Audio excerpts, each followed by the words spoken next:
కాకినాడ సర్పవరం గ్రామంలో వేంచేసి ఉన్న శ్రీ రాజ్యలక్ష్మి సమేత భావనారాయణ స్వామివారి ఆలయంలో నిర్వహిస్తున్న కళ్యాణోత్సవాల్లో భాగంగా తొలి రోజు స్వామి అమ్మవార్లకు పంచామృత అభిషేకాలు శాస్త్రోక్తంగా జరిపించారు. శ్రీ భావనారాయణ స్వామివారి ఆలయంలో పంచామృత అభిషేకం జరిగింది. విశేషంగా భావనారాయణ స్వామి రాజలక్ష్మి తయారుని పెళ్లి కొడుకు పెళ్లి కుమార్తెగా అలంకరింప చేశారు. అదేవిధంగా సాయంత్రం స్వామివారికి అంకురార్పణ కార్యక్రమం, మండపారాధన, విశేష హోమం, ధ్వజారోహణ, ఆలయ బలిహరణ కార్యక్రమం జరిగింది. తదనంతరం ఈ కార్యక్రమంలో సంతానం కావలసిన వారికి గరుడ పొంగల్ ప్రసాదం స్వీకరించినచో సంతాన ప్రాప్తి కలుగును. ఈ కార్యక్రమాలు వైభవంగా సాయంత్రం 5:30 గంటల నుంచి 8:30 గంటల వరకు విశేషంగా జరుగును.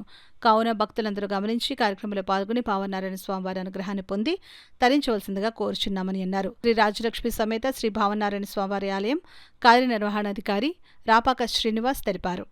పొద్దున్న స్వామివారి సుప్రభాతం సేవతో మొదలై స్వామివారికి పంచామృత అభిషేకాలు, స్వామివారిని పెళ్లి కుమార్తె చేయడం జరిగింది. ఈరోజు సాయంకాలం ధ్వజారోహణ కార్యక్రమం, గరుడ సేవ కార్యక్రమం జరుగును.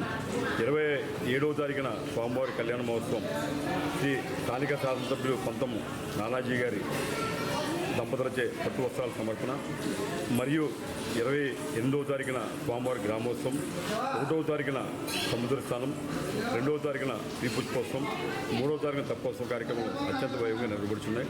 కావున 50 మంది భక్తుల యొక్క కార్యక్రమాన్ని సద్వినియోగం చేసి స్వామివారి యొక్క ఆశీస్సులు పొందవలసిందిగా కోరుతున్నాం.